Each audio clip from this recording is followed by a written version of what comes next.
This is Hector Castro of MMADiehards.com. I'm here on the tour bus of Five Finger Death Punch with lead guitarist Zoltan Bathory.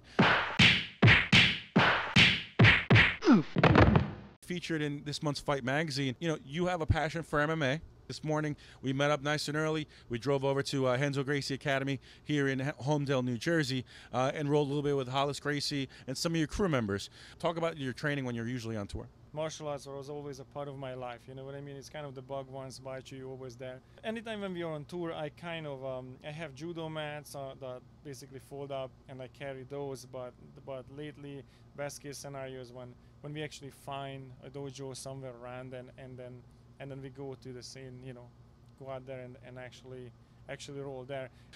You're a judo black belt. So, I mean, you know, you have your specialization. Like today, for example, you know, at the training session, we actually saw, you know, Hollis Gracie, one of the Gracies, great fighter, obviously a black belt jiu-jitsu, teaches guys all the time, and he was actually taking tips from you, and vice versa. He was actually helping you, and you were taking tips from him. What kind of people don't know your qualifications in judo? Do you think that effect actually surprises people sometimes?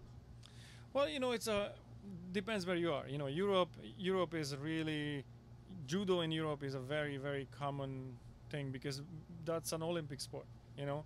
So basically, especially communist countries where I grew up, you know, it's a state-sponsored thing. It's pretty common, you know. If you were looking for some kind of martial art, some kind of outlet, you had any kind of incline to do something like that, you would go for judo, maybe wrestling, but more like judo, you know. And then karate started to come in later, and it wasn't really, jiu-jitsu was not something that it wasn't available, simply wasn't available, or kung fu, you know, it wasn't available to us. But you also have a thriving business in MMA, which most people don't know about besides you training and stuff. You also have a business called Alpha Dog Combat Gear. You know, tell us a little bit about that, because it's been around for a while. You've brought it up like a regular company, grassroots, starting out with small promotions. So Alpha Dog, you know, Alpha Dog was and is basically an outlet. You know, this is one way I can still have my little finger in there, and I can still be connected to the sport. I mean, you know, obviously I roll as much as I can, but, you know, I'm a musician, so I'm keeping a lot of people alive, so to speak. You know, as I said before, I can't break a finger. If I do, then the whole circus stops. So I have to be very careful, and I felt like I'm moving to the sidelines. So one love, which is music, taking over the other, but through Alpha Dog Combat Gear, I figured I can still sort of stay in contact with the sport and helping fighters. I mean, you know, and as I said, at the time when we started this, the sport wasn't there yet. It wasn't so big and wasn't such a mainstream thing.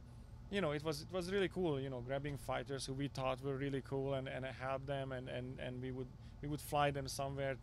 If we had a striker, we would take them to like a jiu-jitsu, you know, academy where he can pick up something from there. So we were helping fighters, and it was also fun. It is also fun just designing, you know, the clothing line, and it's kind of one of the outlets that I creatively I can still be involved. One of the things that we also were talking about is the actual fighter himself. I mean, he's actually, a lot of fighters rely on music to get themselves psyched up, to get them going, and you know, especially, you know, a lot of fighters really rely on music to get them through a lot of the process that they do to train and stuff. What are your thoughts about the effect of your music per se on a fighter? Well, you know, we get this a lot, especially because we can't get it from overseas. Like, we have a lot of fans in the military and whatnot, and a lot of fighters, amateur fighters, some pro fighters, sending us, you know, emails saying that, man, your music pumped me up. And, you know, that's the kind of, you know, I like that, because that's the kind of mentality of this band anyway. It's kind of the lion pride. Like, all of us are very driven people, you know what I mean? So if that's the effect or music causes in these people, that's perfect.